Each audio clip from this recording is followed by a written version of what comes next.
semua dari sini. Adik-adik, terutama di Serapi Banten, SDI, WHDI, Kompon, Ketua Banyak, Palisade, termasuk tokoh-tokoh umat lainnya. Materi yang kita bicarakan sekarang ini adalah materi yang sangat krusial, dan paradok. Untuk itu, mohon baik yang di dapur maupun di belakang, sementara mungkin tidak ada lagi yang memasak, mungkin sama-sama kita sharing sehingga tidak berbau masakan, jadi terkantik untuk jadi kita kurang lebih waktu yang sangat singkat ini, mari kita untuk berdiskusi dalam kaitannya bagaimana kita menyikapi apa sebenarnya kain misal dan apa sebenarnya cair. Izinkan kita memetik, karena dasarnya ini adalah bukan dari daya pandang, bukan dari kebiasaan, dan bukan dari tradisi adat dan budaya, tetapi kita masuk dasarnya adalah ide petik berdasarkan Rig Weda 10:90. Jadi semua yang akan dibicarakan ini dasar sastranya adalah di Rig Weda. Kita berbicara Weda di bab 10:90. Kalau kita sudah berbicara Weda, kita baca, dengar baik-baik.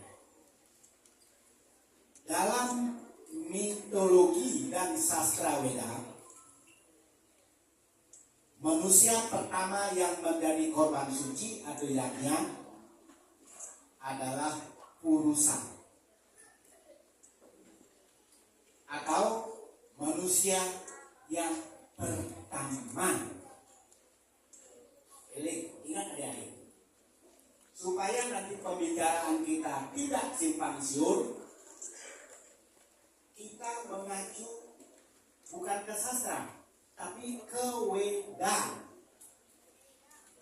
Weda yaitu di Rig Weda bab 10:90. Itu penjabarannya panjang lebar. Dan ini kita dapatkan di gedung Terpil Buleleng. Sebelumnya kita tidak dapat, tidak berdasarkan dari ide kandidat, tetapi ide petik dari Weda. Terkait dengan itu, Purusa Sukta yaitu makhluk raksasa dengan 1000 kepala dan 1000 kaki.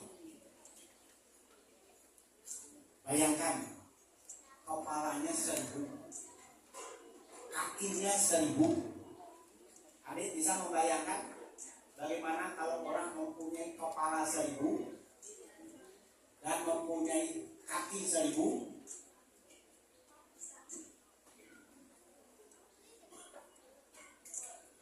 Yang kedua, korban diri. Beliau mengorbankan dirinya sebagai yagna.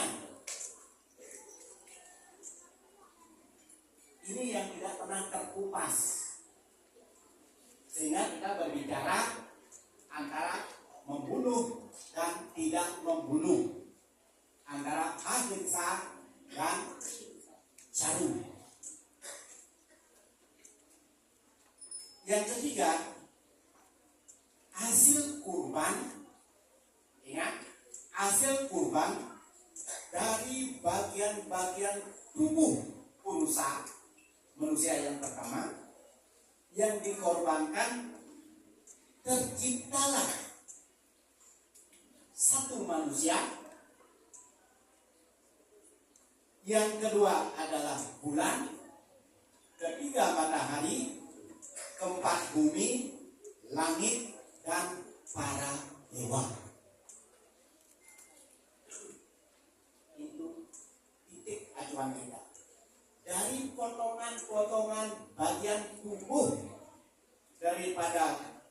Purusa itu terbentuk menjadi manusia,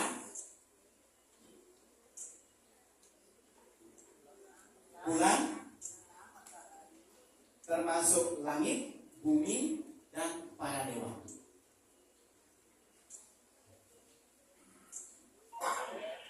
Untuk menghidupkan manusia yang diciptakan pertama kali turun ke bumi itu adalah Purusa Sukta.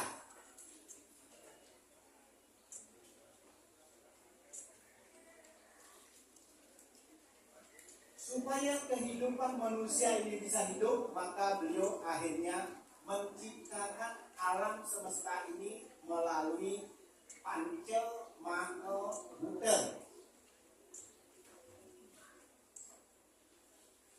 Panca Mahabhuta. Yang kedua, Panca Karmen Indriya. Yang ketiga, Panca Budin Indriya.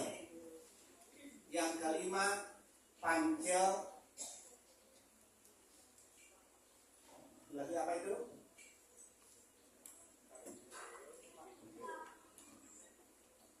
Satu lagi yang dari suara yang sangat halus, Panca Tanmatra. Ini Panca Tanmatra. Ada Panca Budin Indriya, ada Panca Karmen Indriya, ada Panca Budin Indriya, ada Panca Tanmatra. Ini bisa diwujudkan melalui korban daripada sang Purusa Sukta itu mengorbankan dirinya menjadi bagian-bagian yang kecil sehingga membentuk Panca Mahabhuta.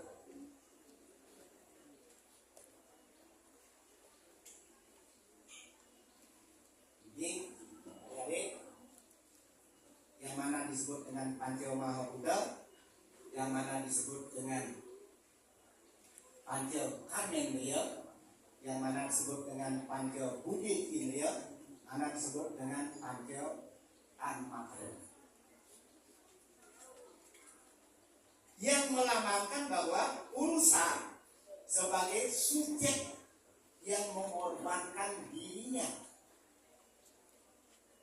sekaligus sebagai objek yang dikorbankan. Jelas ya? Ini dasar kita pegang Rig Veda 10.90. Nanti setelah selesai bisa dibuka. Hari ini jangan dibuka. Dengarkan itu terenggalih dulu. Betul? Tidak betul kan sudah sibuk untuk buka-buka HP itu. Tapi sementara ampun, jangan buka HP dulu supaya kita konsentrasi informasi. Nanti kita akan sharing dalam Google sebagai profesornya materi keseluruhan ada di sana.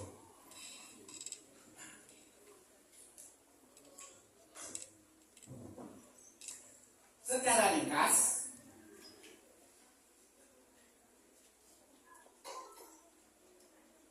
Purusa Sukta adalah manusia pertama dalam metode hidup yang menjadi korban suci, yaitu jarum. Yang pertama yang menjadi korban suci itu adalah manusia yang pertama, yaitu kosmos. Manusia pertama adalah siapa? Manusia yang pertama itu adalah Swayambhu Manu. Dan biasa disebut Manu. Ini bukan nama. Bukan nama orang, tetapi makhluk berpikir yang menjadikan dirinya sendiri. Betul?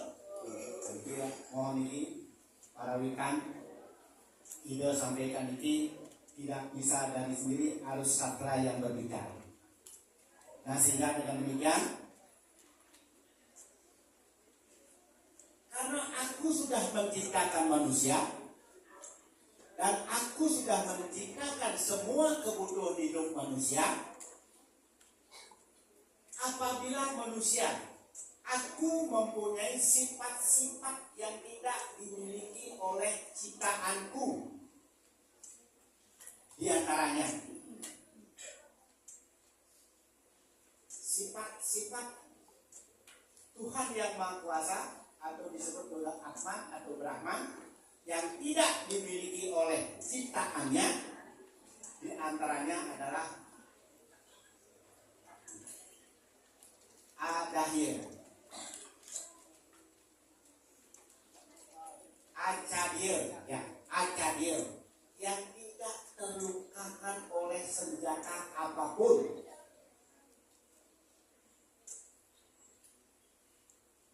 Adahir yang tidak terbakar oleh api. Akledir yang tidak terbasahkan oleh air.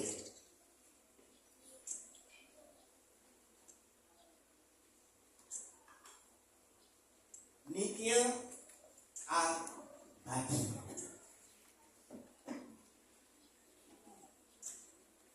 Yang keenam adalah Sarwagata. Ya.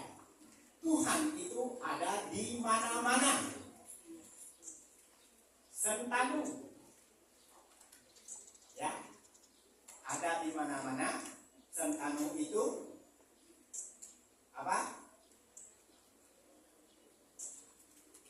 Sarwagata ada di mana-mana. Sentanu itu adalah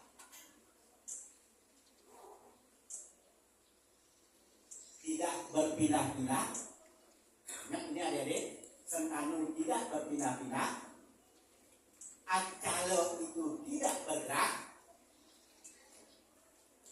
Sanatana selalu sama. Awyata tidak dilahirkan. Acintya tidak terpikirkan. Awikara tidak berubah. 12 poin. Kalau ciptaanku mampu salah satu mengikuti ajaranku, maka engkau tidak perlu beriaknya. Maka engkau tidak perlu beriaknya. Berarti engkau sudah sama dengan aku. Tetapi kalau engkau belum menyamai aku, sujudlah kepadaku. Yang aku butuhkan bukan materi, bukan harta,